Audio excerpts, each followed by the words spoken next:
ഏറ്റവും പുതിയ വിശേഷം എന്ന് പറയുന്നത് വിക്രം മൂവി. എങ്ങനെയുണ്ട് ആ ഒരു സിനിമയുടെ എക്സ്പീരിയൻസ് ചേച്ചി? ഒരു സർപ്രൈസ് ആയിരുന്നു എനിക്ക് ആ ഒരു കോള്.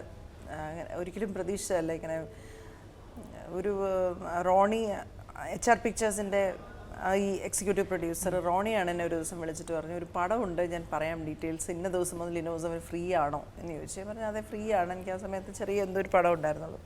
അപ്പോൾ അത് ഡേറ്റ് ഒന്നും മാറ്റി ഇത്രയും ദിവസം കണ്ടിന്യൂസ് ആയിട്ട് കിട്ടുമോ എന്നൊന്ന് അന്വേഷിച്ചിട്ട് വിളിക്കാമോ എന്ന് ചോദിച്ചു. അപ്പോൾ ഞാൻ പറഞ്ഞാൽ നോക്കിയിട്ട് തിരിച്ചു വിളിച്ചു. അപ്പോഴേ ഇങ്ങനെ അവസരമാണ് അറിയുന്നത് സു അരുൺകുമാറിൻ്റെ ചിത്രമാണ്. ചിത്ത എനിക്ക് എൻ്റെ വളരെ പ്രിയപ്പെട്ട ചിത്രമാണ്. അതിനുശേഷം ചിയാൻ വിക്രം അഭിനയിക്കുന്ന പടമാണ്. അപ്പോൾ തന്നെ എനിക്ക് വലിയ ഇഷ്ടമാണ് അദ്ദേഹത്തിൻ്റെ. എന്ന് വെച്ചാൽ ഒരു പക്ഷെ നമ്മൾ പ്രതീക്ഷിച്ചതിലും അപ്പുറമാണ് സിനിമ അല്ല മനുഷ്യൻ. എന്ന് വെച്ചാൽ നമ്മൾ സാധാരണ ഈ ഹിമാലയത്തെ കുറിച്ചൊക്കെ പറയുമ്പോൾ നമുക്കൊരു വിചാരമുണ്ട്, എന്ന് പറഞ്ഞാൽ ചെന്ന് കാണുമ്പോൾ നായി പോകും എന്ന് പറയുന്ന പോലെ. എന്ന് വെച്ചാൽ ഞാൻ പറയുന്ന അഭിനയം നമ്മൾ എല്ലാവരും കണ്ടിട്ടുണ്ട് ആക്ടർ എന്നുള്ള നിലയ്ക്ക്. പക്ഷെ ഒരു ഏറ്റവും ഒരു കൈൻഡ് കമ്പാഷൻ്റെ ഒക്കെ ഒരു മൂർത്തിമത് ഭാവമാണ്. എല്ലാ മനുഷ്യരോടും പെരുമാറുന്ന ഒരു പെരുമാറ്റ രീതി, ഒരു എമ്പത്തിയൊക്കെ നമുക്ക് വിശ്വസിക്കാൻ അത്ഭുതം തോന്നുന്ന തരത്തിൽ, വിശ്വസനീയമാണെന്ന് തോന്നുന്ന തരത്തിൽ സ്നേഹമുള്ള ഒരു മനുഷ്യനാണ്. ഭയങ്കര കൈൻഡാണ്. അപ്പോൾ സിനിമ ആദ്യം ഞങ്ങളുടെ ഫസ്റ്റ് ഷെഡ്യൂള് തെങ്കാശി ഭാഗത്ത് ആയിരുന്നു. കുറ്റാലത്തായിരുന്നു ഞങ്ങൾക്ക് താമസം. എന്നിട്ട് തിരുനെൽവേലിയുടെയും തെങ്കാശിയുടെയും നടുവിലായിട്ടായിരുന്നു ഒരു വലിയൊരു വീട്. അവിടെയായിരുന്നു ഞങ്ങളുടെ ഷൂട്ടിംഗ്. അപ്പോൾ ചെന്നപ്പോൾ തന്നെ ആൾക്കാരിങ്ങനെ കുറേ ടേക്ക് പോകും എന്നൊക്കെ ഇങ്ങനെ പറഞ്ഞിട്ടുണ്ടായിരുന്നു. അരുൺകുമാർ സാറിൻ്റെ രീതി അങ്ങനെയാണ്. അപ്പം ഞങ്ങൾക്ക് നൈറ്റാണ് ഷൂട്ട്. വൈകുന്നേരം 4:30 ചെന്ന് കഴിഞ്ഞാൽ രാവിലെ 6 മണിക്കാണ് പാക്കപ്പ് ആവുക. ഒരു രാത്രി നടക്കുന്ന കഥയാണ്.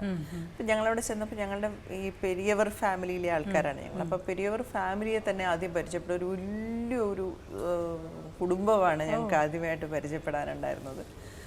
ഫസ്റ്റ് തന്നെ ഞങ്ങൾ എല്ലാവരും ചെറിയ പുതുമുഖങ്ങളായിട്ടോ അങ്ങനെയുള്ളവരൊക്കെ ഉണ്ടായിരുന്നു. ഞാൻ അവരെ എല്ലാവരെയും വിളിച്ച് വട്ടത്തിലിരുത്തി എല്ലാവരും കൂടെ നമ്മളെല്ലാവരും ഈ ഒരു കുടുംബമാണെന്നൊക്കെ പറഞ്ഞ് അന്ന് എല്ലാവരും കൂടെ ചേർത്തത് സത്യം പറഞ്ഞാൽ സിനിമ തീരുമ്പോഴും ഞങ്ങൾക്കൊരു ഫാമിലി ആയിട്ട് തന്നെയാണ് പെരിയോർ ഫാമിലി ഉണ്ടായിരുന്നത്. മരുമകളായിട്ട് അഭിനയിച്ച പ്രിയ ഉദയകുമാർ, മകളായിട്ട് അഭിനയിച്ച സുവേദ എന്ന് പറയുന്ന ഒരു പെൺകുട്ടി, പിന്നെ വിദ്യ എന്ന് പറഞ്ഞ ഒരു ആർട്ടിസ്റ്റ്, ചെറിയ ഒരു ഷഫ്രീൻ എന്ന് പറയുന്ന ഒരു മോള്, അത് ഒരുപാട് ആർട്ടിസ്റ്റുകളുണ്ടായിരുന്നു. ചെറിയൊരു മോൻ തുടങ്ങി പല പ്രായത്തിലെ ആൾക്കാരുണ്ടായിരുന്ന ഒരു വലിയ കുടുംബത്തിലേക്കാണ് ഞങ്ങൾ ആദ്യമായിട്ട് അഭിനയിക്കാൻ ചെല്ലുന്നത്. അപ്പോൾ അവിടെ ഒരു ഭയങ്കര ക്രൂഷ്യൽ ഒരു സിറ്റുവേഷനാണ് ക്രൂഷ്യൽ സിനിമയിൽ വളരെ ക്രൂഷ്യലായിട്ടുള്ള ഒരു ഭാഗമാണ് അന്ന് സിനിമയിൽ ചിത്രീകരിച്ചുകൊണ്ടിരുന്നത്. സുരാജിനോട് ഒരു പെൺകുട്ടി വന്ന് എൻ്റെ ഭർത്താവ് എവിടെ എന്ന് ചോദിക്കുന്ന ഒരു രംഗമാണ്. അപ്പോൾ നമ്മൾ വിചാരിക്കുന്നതിൽ നിന്നും വ്യത്യസ്തമായിട്ട് ഒരു വലിയൊരു സീൻ ഒരു സിംഗിൾ ടേക്ക് ആയിട്ടാണ് എടുക്കേണ്ടത്.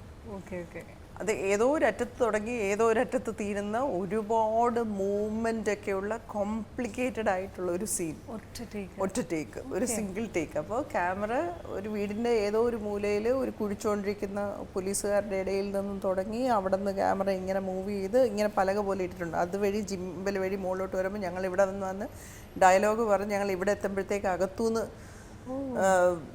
ഞങ്ങളുടെ കൂടെ ആൾക്കാർ ക്രോസ് ചെയ്ത് ഇവിടെ നിന്ന് ക്രോസ് ചെയ്യുമ്പോൾ ക്യാമറ ഇപ്പുറത്തോട്ട് ഫോക്കസ് ചെയ്ത് അവർ മൂവ് ചെയ്യുന്നത് ഞങ്ങളുടെ പാരലായിട്ടുള്ള മൂവ്മെൻറ്റും എല്ലാം വന്ന് ഫ്രണ്ടിൽ വന്നിട്ട് അതിൻ്റെ ഒരു അങ്ങനെ ഭയങ്കര കോംപ്ലിക്കേറ്റഡ് ആയിട്ടൊരു സീക്വൻസാണ് അന്ന് എടുത്തത്. 22 ടേക്കോ 23 ടേക്കോ എന്തോ പോയി. എന്ന് വെച്ചാൽ അതിങ്ങനെ പെർഫെക്ഷനിൽ ഓരോരുത്തരും ആ കഥാപാത്രത്തിലേക്ക് എത്തുന്നത് വരെ അതിങ്ങനെ ചെയ്യും. അതാണ് അദ്ദേഹത്തിൻ്റെ രീതി. പക്ഷെ അൾട്ടിമേറ്റ്ലി ആ ടേക്ക് ഓക്കെ വെച്ചപ്പോൾ നമുക്ക് കിട്ടിയ ഒരു സാറ്റിസ്ഫാക്ഷൻ ഉണ്ട്. അന്ന് മുതൽ ആ സിനിമ എന്ന് പറയുന്നത് ശരിക്കും പറഞ്ഞാൽ ഒരു നാടകം റിഹേഴ്സ് ചെയ്യുന്ന പോലെയാണ് അദ്ദേഹം ഓരോ സീനും കൺസീവ് ചെയ്തിട്ടുള്ള ഒരു പുതിയ ഗ്രാമറാണ് വീരധീര ശൂരൻ്റെ. നമ്മൾ ലോങ് ഷോട്ടുകളും വലിയ ഷോട്ടുകളും ഒക്കെ വെച്ചിട്ടുള്ള ഒരു സിനിമയാണ്. അതുകൊണ്ട് തന്നെ ഈ സിനിമ കാണാൻ ഭയങ്കര എക്സൈറ്റഡ്. കാരണം നമ്മൾ ഒരുപാട് സിനിമയിൽ അഭിനയിച്ചിട്ടുണ്ടെങ്കിലും ഈ സിനിമ ഇവിടെ കട്ട് ചെയ്യും, അത് കഴിയുമ്പോൾ ഇങ്ങനെ കട്ട് ചെയ്യും, ഇതൊക്കെ നമുക്ക് അറിയാം. ഇതിങ്ങനെ ഒന്നുമില്ല. ഈ സിനിമ എങ്ങനെ ഇരിക്കുമെന്ന് നമുക്ക് അറിഞ്ഞൂടാ ശരിക്കും. അതിൻ്റെ ഒരു ഫുൾ പാക്കേജ് എങ്ങനെ ഉണ്ടാവും അറിഞ്ഞൂടാ. അപ്പോൾ അതുകൊണ്ട് കാണാൻ ഭയങ്കര എക്സൈറ്റഡ് ആണ് ഈ സിനിമ.